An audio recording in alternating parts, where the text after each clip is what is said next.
Deputy President Rigathi Gachagua's influence in Mount Kenya politics coming under threat? Now that forms the basis of our conversation today here on yet another insightful edition of Siasa Brigade, your go-to point for matters Kenya's political landscape. I'm yours truly, Richard Bonjo. Always a pleasure to have you on board. With me on this discussion is none other than the gentleman himself, Herman Manyora. He is Kenya's most sought-after political analyst and renowned public scholar in Eastern and Central Africa. Great to see you, sir. How are you, Richard? I'm quite well. How about Wonderful. you? Oh, wonderful, wonderful. Straight from Eid celebrations. Yes, wonderful. You actually brought us a whole goat. Yes. No one ever knew you were a serious goat farmer. Yeah. You are? I am. Like the man Doba. from From Northlands. And fine one, it was from South Africa.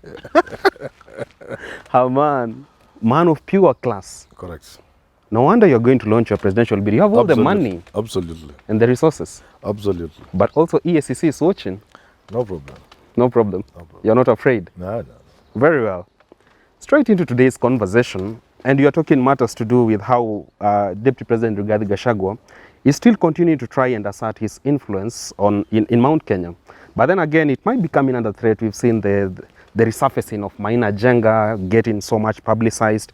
On all those prayer rallies he has been attending, just rallying unity calls for people and especially youth in Mount Kenya. For a person like Maina Jenga, from a general perspective, why do you think he's still a voice of reason in Mount Kenya, as yet we know how much vitriol was poured at the doorstep of Mungiki when he was the leader of that group? You know, Maina Jenga is a household name. You like him or you hate him, he was seen to lead a movement that caught the national attention. So you cannot ignore him. It's a name. It is a name, but it's a name that got to that level because of negative publicity that was associated with Mungiki. Yes. Then how can Kenyans be so much blinded that they can't see what Mungiki was persecuted for and welcome back their leader? You know, Mungiki, there is Mungiki and there is Mungiki. The Mungiki people know is excesses of young men taking things by force, operating matatus by way of eating more than the owners, leading gangs in urban centers. But there's also Mungiki, the idea. Which is Mungiki, the idea that there are many young people in this country who have no source of income at all.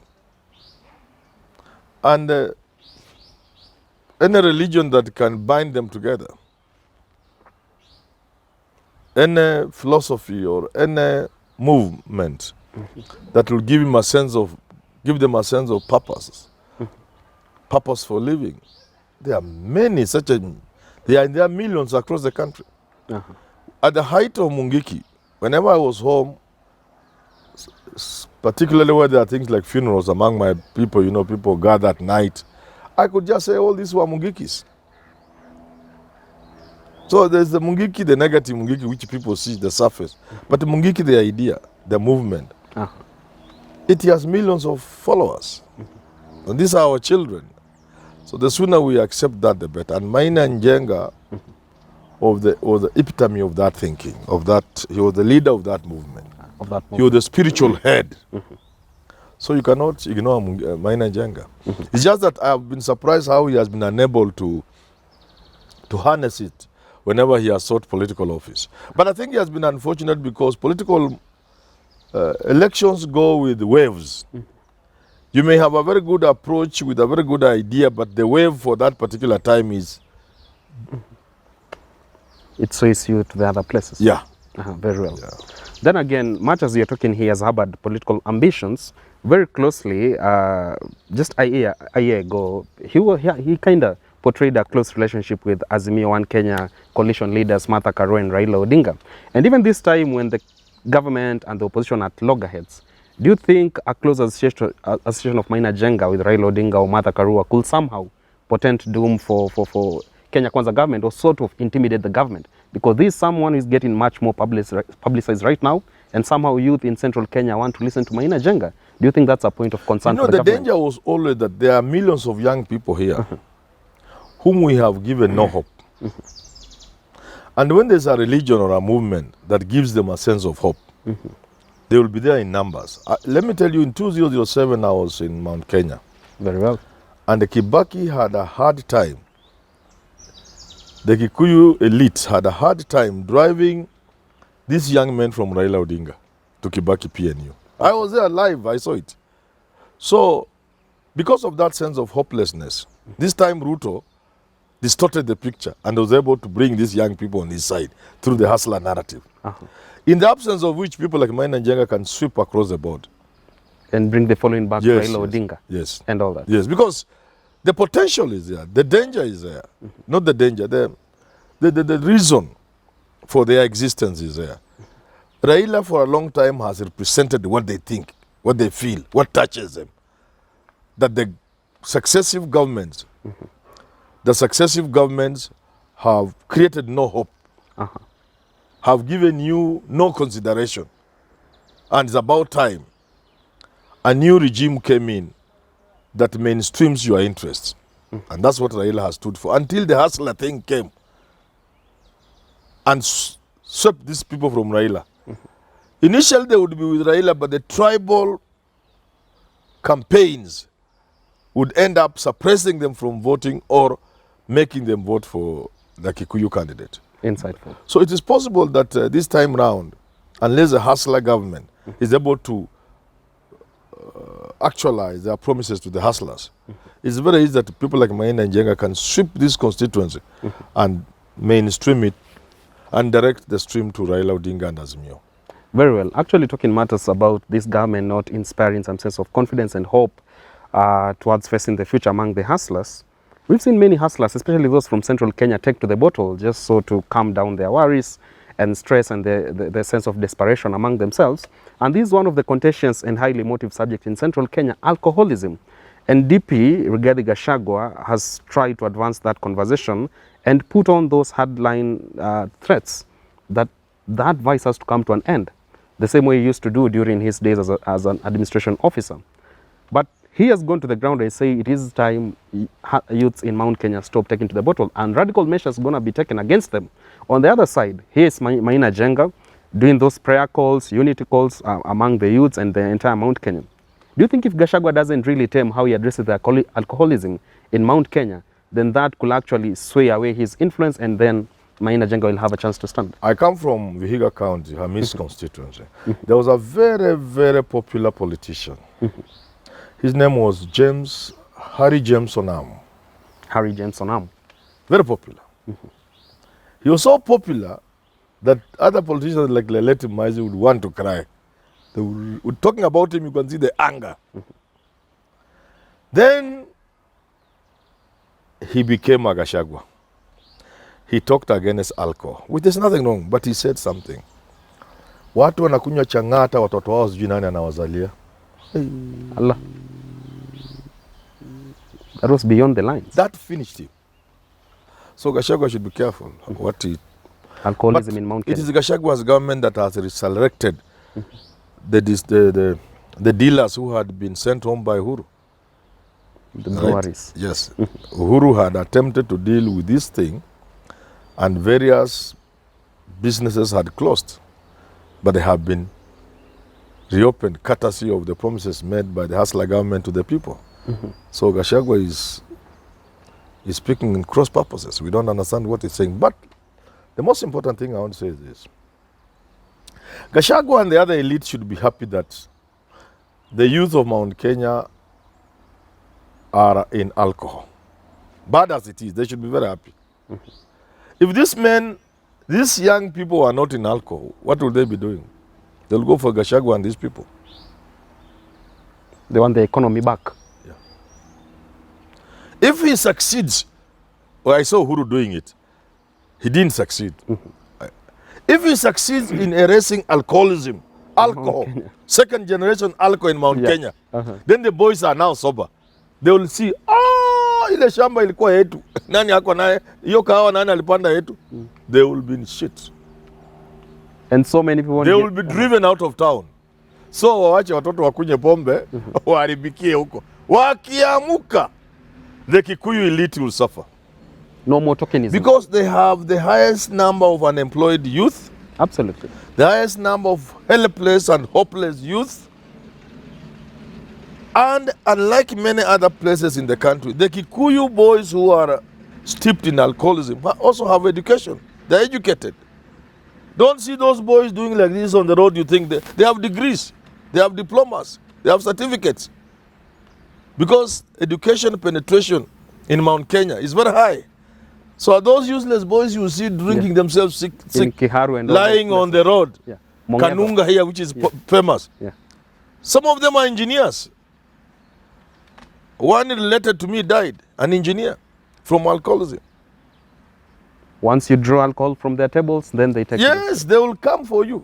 The eyes open. Oh! No more tokenism. Yo shamba, yo ilikuwa nani ulitoa happy?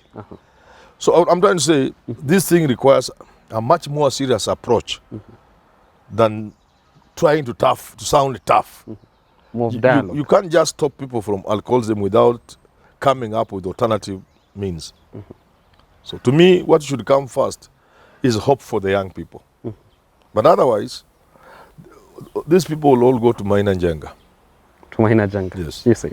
He has gone to those prayer rallies with an aim just to spearhead the unit calls in Mount Kenya and just asking those council of elders, Kiama, and all other parallel council of elders to come together and be the voice of the community, like just Venturing Chege among the Ameru. Now, if you're going to say Maina Jenga is going to be the voice of reason in Mount Kenya, should Gachagua not watch out?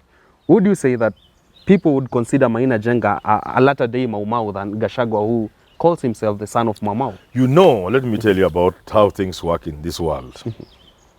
Legends, have you heard legends? Maina Jenga is a legend. It's a living legend.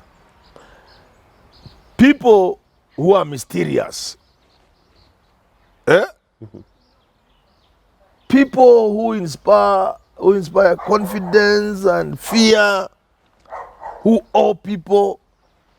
You know, he's not a person you can meet one day and not feel something running in your body. A myth and a legend. Yeah, myth. The word I was looking for was a myth.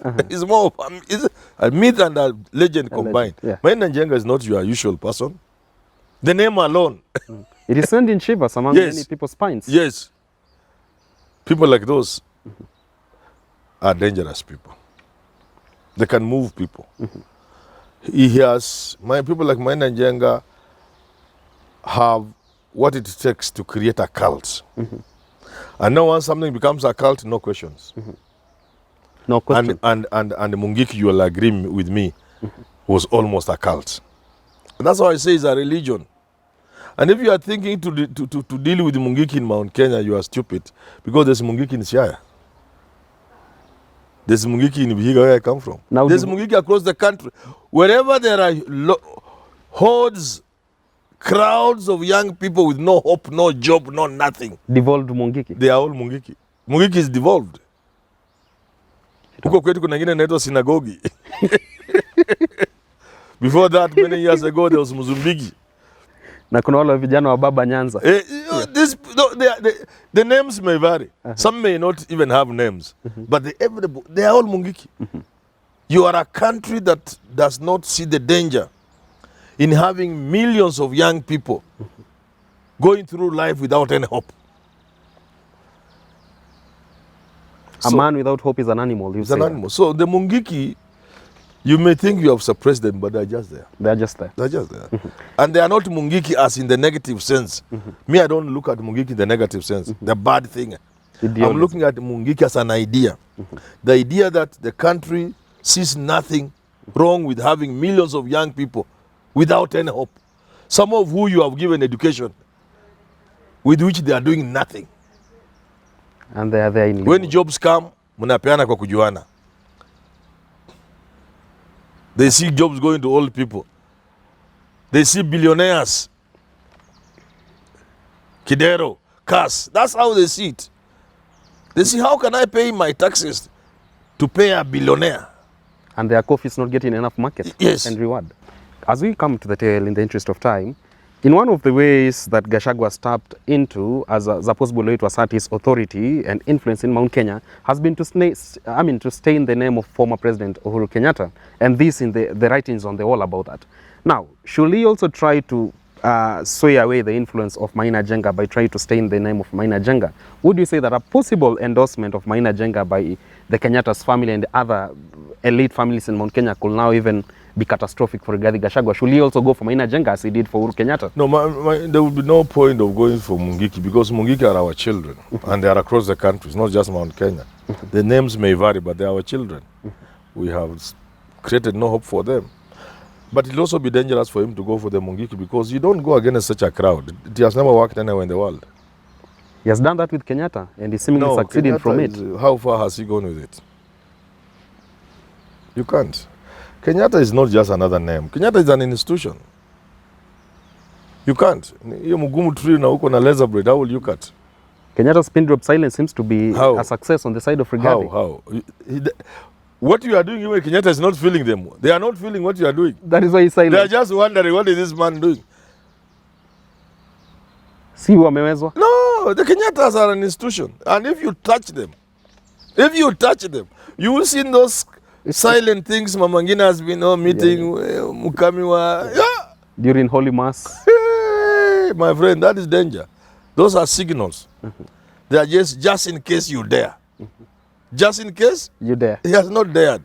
Talking about Kenyatta family, Uhuru Kenyatta, that's nothing. That's nothing. Just in case you dare to touch them. You said every stray dog has its honor. Just dare. And the Gachagua is not a fool. He cannot dare the Kenyattas. He can't. Much less the Mungikis. Those you can't dare. You send Maina Jenga to prison and resurrect the petitions. You can't. You have to be very careful. No country in the world has managed this kind of people, the mafia and the like. You could not manage them. This organized level, that organized crime that operates at a national level and even international level, no government ever manages them. You just find ways of working with them. A subtle approach. Yeah, you can't. There you have it from Herman Manyora. Today we've been talking matters Deputy President Rigathi Gachagua influence on matters Mount Kenya politics, and also what the now new publicity that Maina Jenga, former leader of Mungiki, is enjoying could portend for his political future and also for the general standing of the political climate in Mount Kenya and the nation at large. That has been our conversation. Always honored anytime you tune in to this conversation, and also our other editions on the show. That is on the channel, I should say, that is Candid Conversation with Evan Sokenyi, Political Conversation with Jadiel Kabiro. We don't take it for granted. Tune in to our live editions every Monday, Wednesday and Friday at 7:30 p.m. Until then, God bless.